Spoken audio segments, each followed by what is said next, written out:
La guerre en Ukraine a été lancée par les sionistes du département d'État et Vanguard Group, afin de créer de nouveaux Khazaris et commencer la Troisième Guerre mondiale en forçant la Russie d'apporter des forces militaires pour le Donbass. Catégorie derniers articles postés. Mensonge du non-message de la résistance par Christophe. 7 février 2015. Un rare rapport urgent publié de Benjamin Fulford publié en fin de semaine. Voici une traduction rapide et non exhaustive du rapport. Une meilleure traduction sera mise plus tard, lorsqu'elle sera disponible. Publié le 7 février 2014. Plus de renseignements bruts des Russes. 1. Vanguard Corporation imprime des milliards de super-dollars et paie des mercenaires de Greystone, de l'Académie, certains groupes comme ABC, etc.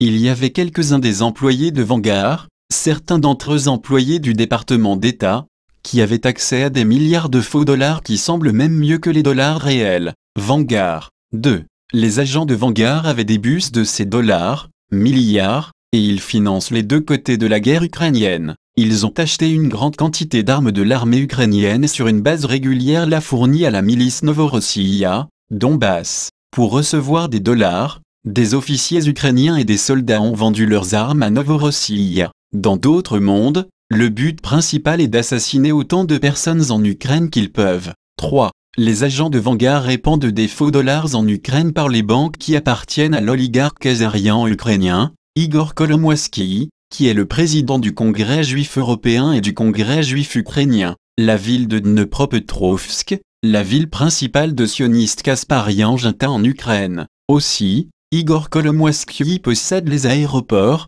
y compris l'aéroport de Dnepropetrovsk qui a contrôlé le vol de la Malaysia le 17 juillet 2014. Il finance un bataillon de militaires sadiques dnéprins qui a commis des meurtres de masse dans Novorossiya, et les soldats et les mercenaires de Dnepr ont été payés par ces faux super-dollars. Toutes les banques de la Dnepropetrovsk sont pleines de ces faux dollars. L'homme d'affaires oligarque israélo-chyprio-ukrainien, Ihor Kolomoïski 4. Maintenant, personne ne sait combien d'argent de la réserve fédérale a ses propres dollars dans le monde et combien ont les dollars de Vanguard. Certains spécialistes pensent que les concurrents ont reçu l'ordre de mettre fin à Vanguard Group. Cependant, les dirigeants de Vanguard et d'autres spécialistes bancaires de haut niveau ont dit que les principaux investisseurs contributeurs de Vanguard sont propriétaires de la réserve fédérale, et ils appuient cette déclaration. 5. L'employé de Vanguard, M.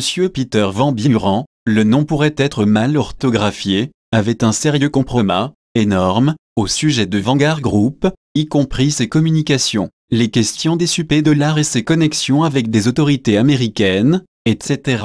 Auparavant, il est parti en Ukraine, il s'était caché dans sa maison mère dans un état différent, l'adresse exacte est donnée. Le 8 janvier 2015, il a été informé que sa mère est morte à l'hôpital qui appartient à l'une des sociétés de Vanguard. Sa femme a vérifié l'endroit où il cache le compromis contre Vanguard et n'a pas trouvé de boîte avec des documents et des clés USB. 6. Immédiatement, le lendemain, M.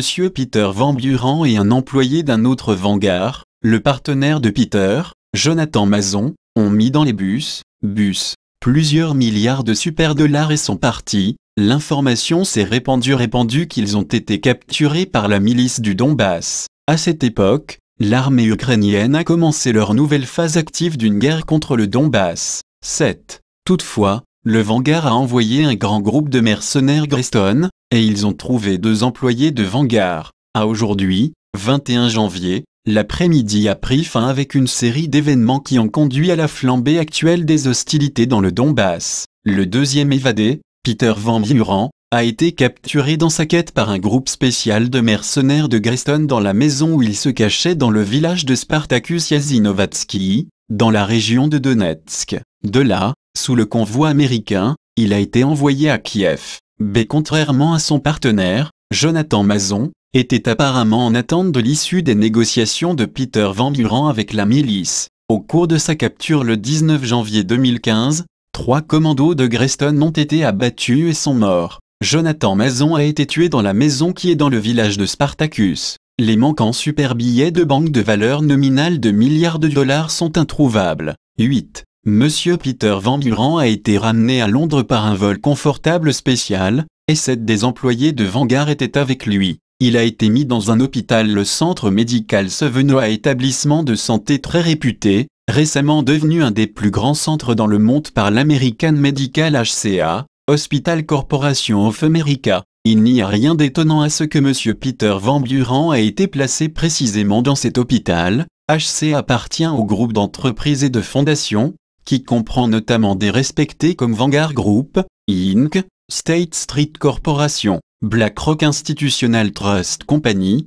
NA, Bank of New York Mellon Corporation, JP Morgan Chase & Company, le fonds indiciel Vanguard Total Stock Market, Vanguard Winsori, le fonds indiciel Vanguard 500, Vanguard Institutional Index Fund et d'autres. 9. C'était une annonce qu'au même jour, le 23 janvier 2015, M.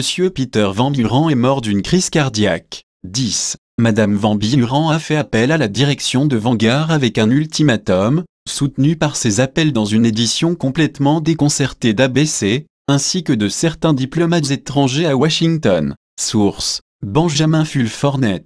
Traduction: Stop Mensonge.